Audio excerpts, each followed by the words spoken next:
El video sobre la aporofobia, la profesora Adela Cortina plantea eh, este fenómeno que ella misma le puso el nombre exactamente de aporofobia, que es el, el rechazo al pobre. Ella plantea que en la realidad que vive en la Europa actual, donde hay un fenómeno de aparente xenofobia contra los inmigrantes, ella observa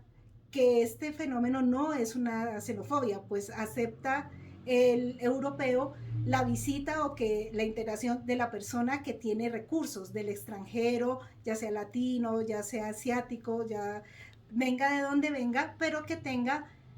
recursos, tenga algo que aportar, ya sea económicamente o desde otro punto de vista, a su sociedad. Lo que ella plantea es que hay un rechazo a la pobreza, hay un rechazo a aquella persona que no tiene ningún recurso, que aparentemente no tiene nada que ofrecer a la sociedad en la que está actualmente incluido. Al ponerle este nombre, ella también plantea la necesidad de desactivar este fenómeno, de afrontarlo y de darle solución, erradicándolo del pensamiento y del comportamiento de los países, sobre todo de primer mundo, como pues su realidad. Eh, Ella lo hace desde el ejercicio de la dignidad humana, desde el reconocimiento de esa dignidad humana a todas las personas, y en ese momento también en que se reconoce a ese ser humano, se reconoce que algo tiene que aportar, que todas las personas, por sencillas que sean, por humildes que sean, cualquiera que sea su origen, tienen algo que aportar a la sociedad. Esto también está incluido dentro de la lectura ¿Para qué sirve la ética? Es muy interesante el aporte que ella realiza porque también nos permite incluir y reconocer al otro, llenarnos de humanidad. En nuestro ejercicio particular del derecho nos llama a la reflexión en el sentido de que cada persona, cada abogado en este caso, debe afrontar la verdad de su cliente y de el entorno que él está planteando desde la dignidad humana. No hay que abandonar esa visión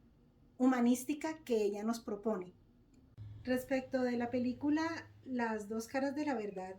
eh, es interesante la reflexión acerca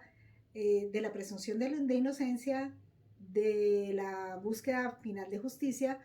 de la verdad. Y de la verdad hay una frase de apertura que llama mucho la atención, que la dice el personaje de Richard Gere, el abogado Martin Bale, que dice que la verdad es la que él construye. El personaje de Martin Bale es muy interesante porque es un abogado que no persigue ni la verdad ni la justicia, sino que persigue su propia notoriedad, su propio ensalzamiento. Esto, en mi criterio y viendo la película, es lo que lo enceguece a la verdadera naturaleza del asesino, de Aaron Stempler, quien durante toda la película ha convencido al abogado de su inocencia, de su carácter dulce, casi que de su candidez, pero es en el último momento cuando el abogado, Martin Bale, baja un poco de sus expectativas de notoriedad y de lustre personal, cuando él se da cuenta de la verdadera naturaleza de este sociópata capaz de crueldades terribles y que efectivamente asesinó al arzobispo, y él queda muy afectado, queda visiblemente derrotado, pues en su juego Aaron Stempler le ha ganado y se ha aprovechado de su propia insensibilidad de la falta de humanidad que él puede llegar a tener para usarlo en su beneficio y convencerlo de su inocencia y librarlo de una cadena perpetua o de una muy posible pena de muerte. Respecto de este tema de la transformación del derecho, es también importante la película de las invasiones bárbaras. En esta película se aborda la vida o el proceso de enfermedad de Remy, un profesor universitario que se encuentra en el último estado de cáncer y tiene una enfermedad pues que lo limita, y su hijo procura darle todo el confort pues que le puede proporcionar. Él es una persona que tiene pues recursos económicos, pero no puede sacarlo del sistema de salud canadiense, que pues de alguna manera le limita el acceso a ciertos tratamientos, que le limita también conseguir un mínimo de confort. Y es importante o es interesante el personaje de Sebastián, el hijo de Remy, quien a pesar pues de una relación un poco áspera con el padre, comienza a personarse de su caso y se vale de sus recursos para hacerle su vida más confortable, hasta el punto pues que en compañía de Natalie, su amiga, que es adicta, lo ayudan a morir con una sobredosis de heroína. En esta película se plantea también la necesidad de que el legislador se comprometa realmente con las situaciones, con las verdaderas controversias sociales. Por ejemplo, en nuestro país, hasta hace muy poco, el tema de la eutanasia era un tema tabú, era un tema donde en un país pues con raíces religiosas profundas como es Colombia, no se podía ni siquiera entablar la conversación. Afortunadamente este diálogo se ha dado. Ha emitido la sentencia C-233 de 2021, donde se establecen algunos parámetros básicos para las personas que deseen morir dignamente. Es importante cómo en la película, al igual que en la realidad colombiana, se plantean los múltiples bloqueos que tienen que sufrir las personas que tienen padecimientos graves frente al sistema de salud. En la escena donde Sebastián va a hablar con la directora administrativa del hospital, ella comienza a enumerarle la cantidad de normas, la cantidad de reglamentos por los que no pueden atender ni pueden mejorarle la vida a Remy, así él asuma la carga económica que esto implica. Es doloroso saber que en la mayoría de los países latinoamericanos y en muchos países de primer mundo, esta es una realidad que es dolorosa porque genera frustración y desgaste en las familias y hace innecesariamente dolorosa los últimos días de personas que tienen padecimientos graves y que ya han decidido no continuar con su vida, lo que debería ser un deseo que es no solamente respetable, sino protegible a nivel jurídico y a nivel legal. Realmente hace falta el desarrollo legislativo en este sentido. Respecto de la transformación del derecho, en las películas que fueron sugeridas por el profesor Leal, específicamente en Batman, en Caballero de la Noche, lo que se plantea es cómo Batman, en la situación de caos que genera el Joker, donde aparentemente no hay un orden establecido, él es una respuesta a esta situación de caos, también en buena medida porque supera o va más allá de las normas establecidas. Él se plantea soluciones que van por fuera de los cánones establecidos, rompe barreras al momento de generar situaciones como por ejemplo la de el momento o el dilema que se le presenta cuando debe salvar tanto a Harvey Dent como a Rachel. Él decide salvar a Harvey Dent en contra de todo lo que se podría suponer, porque para él es más importante conservar esta figura de rectitud, de pulcritud en Ciudad Gótica, para que pues la ciudad pueda tener un norte, pueda volver a un estado de armonía, si se quiere, o de al menos de tranquilidad. Y él también hace uso de las tecnologías para, para ubicar a, al guasón, y poder neutralizarlo, aún por encima de sus consideraciones morales. Si bien él está enfrentado a su dilema ético, es notable resaltar que el personaje de Batman de todas formas guarda unos ciertos lineamientos, guarda unos principios morales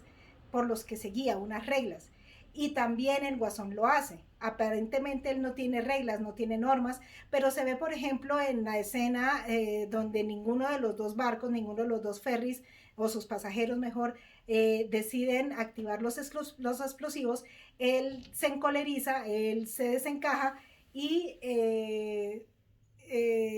dice que él debe ocuparse de la situación, porque en su mente pues las reglas que para él son importantes o la situación que él planteaba no se da. En esta película hay una fuerte eh, reflexión sobre el poder de Batman como Adalid, como héroe de la ciudad, a pesar de su situación, digámoslo así, de proscrito. Es muy interesante la charla que sostienen Harvey Dent, Rachel, la bailarina rusa, y Bruce Wayne en el restaurante sobre el poder del dictador en Roma. Pues efectivamente él se está erigiendo casi como si fuera un dictador también dentro de Ciudad Gótica, al asumir él el control de toda la ciudad. Pero en contraposición, el Guasón comienza a atacarlo, comienza a asesinar gente exigiendo pues que se muestre, que revele su identidad,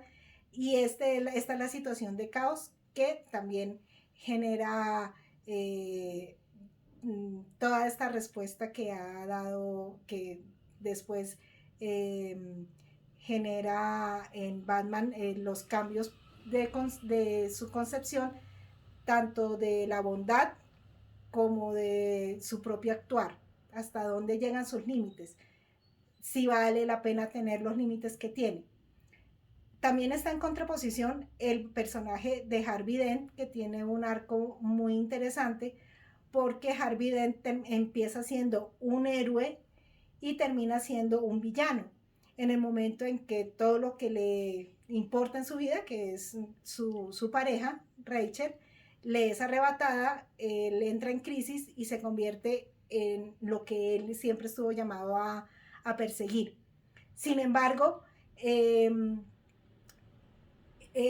la figura de Harvey Dent es protegida por Jim Gordon y por Bruce Wayne al final, para que él siga siendo un faro de rectitud, un faro de justicia, un faro de integridad, que ayude a conservar, pues a darle un orden a Ciudad Gótica, para que pueda volver a su tranquilidad y para que puedan luchar contra los criminales que los azotan. En el análisis de la videoconferencia del doctor Manuel Fernando Quinche,